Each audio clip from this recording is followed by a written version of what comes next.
नमस्कार, आपके साथ हूं मैं खुशबू मनोरमा मिश्रा। आप सभी का बहुत स्वागत है लाइव टाइम्स के डिजिटल प्लेटफॉर्म पर। आज आम लोगों को बड़ी राहत दी गई है। आरबीआई ने रेपो रेट में 25 बेसिस पॉइंट यानी 0.25% की कटौती कर दी है। अब यह दर 6.25% से घटकर 6% हो गई है। यह फैसला आरबीआई की मौद्रिक नीति समिति यानी एमपीसी की 3 दिन की बैठक के बाद लिया गया। आज इस बैठक का आखिरी दिन था और सुबह 10 बजे गवर्नर संजय मल्होत्रा ने इस बैठक के नतीजे का ऐलान किया। आरबीआई गवर्नर संजय मल्होत्रा ने मौद्रिक नीति को लेकर अहम घोषणाएं की। उन्होंने बताया कि मौद्रिक नीति समिति ने सर्वसम्मति से रेपो रेट में 0.25% की कटौती का फैसला किया है। अब रेपो रेट 6% हो गई, जो पहले 6.25% थी। गवर्नर ने कहा कि इस बार मौद्रिक नीति के रुख को भी बदला गया है। पहले इसे तटस्थ रखा गया था, लेकिन अब इसे उदार कर दिया गया है ताकि आर्थिक गतिविधियों को और बढ़ावा मिल सके। यह लगातार दूसरी बार है जब आरबीआई ने रेपो रेट में कटौती की है। इससे पहले फरवरी में भी 0.25% की कटौती की गई थी, जब रेपो रेट 6.5% से घटकर 6.25% की गई। अब आप ये समझिए कि आखिरकार ये रेपो रेट होता क्या है। रेपो रेट वो दर होती है जिस पर रिजर्व बैंक दूसरे बैंकों को पैसा उधार देता है। अगर रिजर्व बैंक कम दर पर पैसा उधार देगा तो बैंक भी ग्राहकों को कम दर पर लोन मुहैया कराते हैं। इससे home loan, car loan, personal loan आदि शामिल हैं। रेपो रेट कम होने से मिडिल क्लास को बड़ा फायदा होता है, क्योंकि इससे ईएमआई का बोझ कम हो जाता है। वहीं दूसरी ओर बाजार में लिक्विडिटी भी बढ़ती है। अब आप कुछ पॉइंट्स के जरिए ये समझिए कि आखिरकार रेपो रेट में कमी का जो असर है वो आपको कैसे दिखेगा। सबसे पहला क्या है, रेपो रेट में कमी से बैंकों के लोन की ब्याज दरें सस्ती हो सकती हैं। रेपो रेट में कमी से बैंकों को कम ब्याज दर पर पैसा मिलेगा। इससे वो आपको यानी ग्राहकों को भी कम ब्याज दर पर लोन दे पाएंगे। इससे होम लोन, कार लोन और अन्य लोन की ईएमआई कम हो सकती है। अभी जितनी ईएमआई दे रहे हैं वो इसके लागू होते ही कम हो जाएगी। दूसरा क्या असर होगा, अगर आप अपने सपनों को पूरा कर लेने के लिए लोन लेना चाहते हैं तो इससे आपकी राह आसान होगी। रेपो रेट में कमी से बैंकों को पैसा कम ब्याज दर पर मिलेगा, इसलिए बैंक भी आपको अधिक लोन दे पाने की स्थिति में रहेंगे। आसानी से लोन मिलने पर आप अपने सपनों को पूरा कर सकते हैं। इसके अलावा तीसरा क्या होगा, रेपो रेट में कमी से इंडस्ट्री को भी फायदा होता है। उन्हें भी कम ब्याज दर पर पैसा मिल सकेगा। इससे वो अपने उद्योग धंधों में अधिक निवेश कर पाएंगे। इसका असर होगा कि नौकरी के अवसर बढ़ेंगे, जिसका सीधा फायदा आम आदमी को ही होता हुआ दिखेगा। इसके अलावा चौथा प्रभाव क्या होगा, रेपो रेट में कमी से देश की तरक्की की राह और खुल जाती है। इससे देश के आर्थिक विकास को बढ़ावा मिल सकता है। जब लोगों को कम ब्याज दर पर लोन मिलता है तो वो ज्यादा खर्च करते हैं, इससे बाजार चलता है।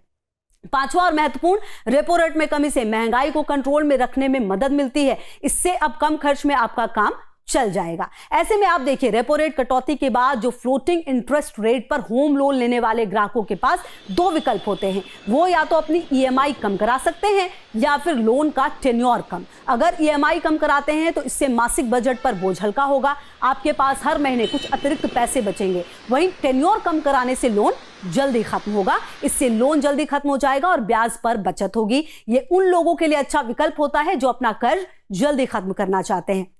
अब यह समझिए कि आपके ईएमआई पर क्या असर होगा। रेपो रेट घटने का सीधा असर आपके होम लोन, पर्सनल लोन और कार लोन की ईएमआई पर पड़ेगा। बैंक अब आरबीआई से सस्ते ब्याज पर लोन लेंगे, जिससे वो ग्राहकों को भी कम ब्याज पर लोन देंगे। इसका मतलब है अब आपकी ईएमआई पहले से कम हो सकती है। ब्याज दर घटने से कितना फायदा होगा, अगर आप इसको एक एग्जाम्पल के तौर पर समझिए। ये इस बात पर निर्भर करता है कि आपने कितना लोन लिया है और कितने लंबे वक्त के लिए लिया है। अब मान लीजिए कि आपने 30 लाख रुपए का लोन 20 साल के लिए 8.75% की ब्याज पर लिया है। इस पर आपकी ईएमआई 26,511 रुपए के लगभग बनेगी। आपको कुल 33,62,717 रुपए चुकाने होंगे। लेकिन अगर आपका बैंक आरबीआई के रेट कट के बाद ब्याज दर 0.25% कम कर देता है तो आपकी ब्याज 8.5% हो जाएगी। फिर आपको 26,035 रुपए की ईएमआई देनी पड़ेगी। इसका मतलब आपको हर महीने सीधे 476 रुपए का लाभ होगा और आप कुल 32,38,327 रुपए ही जमा करेंगे।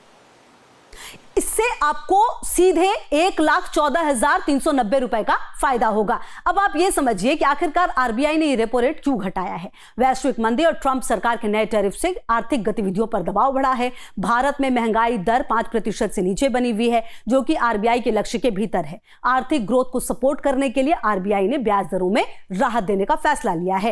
एफआईआई की ओर से भी भारी बिकवाली और रुपए में कमजोरी को बैलेंस करने के लिए यह कदम उठाया गया है। आरबीआई गवर्नर संजय मल्होत्रा ने कहा, टैरिफ बढ़ने से एक्सपोर्ट पर नेगेटिव असर पड़ेगा। अनिश्चितता बढ़ने की वजह से करेंसी पर दबाव देखने को मिल सकता है। संभव है कि महंगाई पर भी इसका असर देखने को मिल सकता है। कुल मिलाकर ग्लोबल ट्रेड और पॉलिसी अनिश्चितता के बीच ग्रोथ पर नजर होगी। घरेलू महंगाई पर भी इसका असर देखने को मिल सकता है। उन्होंने यह भी कहा कि चालू वित्त वर्ष की शुरुआत ऐसे समय में हुई है जब अमेरिका की तरफ से आयात शुल्क बढ़ने जैसे वैश्विक स्तर पर अनिश्चितताएं बनी हुई हैं। आरबीआई लगातार स्थिति पर नजर बनाए हुए हैं। इसके साथ उन्होंने भरोसा दिलाया, भारतीय अर्थव्यवस्था मजबूती से अपने लक्ष्यों की ओर बढ़ रही है और ग्रोथ में सुधार जारी है। इसके अलावा होम लोन लेने वालों के लिए साल 2025 बहुत अच्छा चल रहा है। जी हां, आरबीआई ने फरवरी में रेपो रेट में 25 बेसिस पॉइंट की कटौती की थी। आज फिर सेंट्रल बैंक ने रेपो रेट में 25 आधार अंक की कटौती का ऐलान किया। इसका मतलब है होम लोन लेने वालों को, खासकर फ्लोटिंग रेट होम लोन वाले, आने वाले दिनों में अपनी ईएमआई में काफी कमी देखने को नहीं मिलेगी।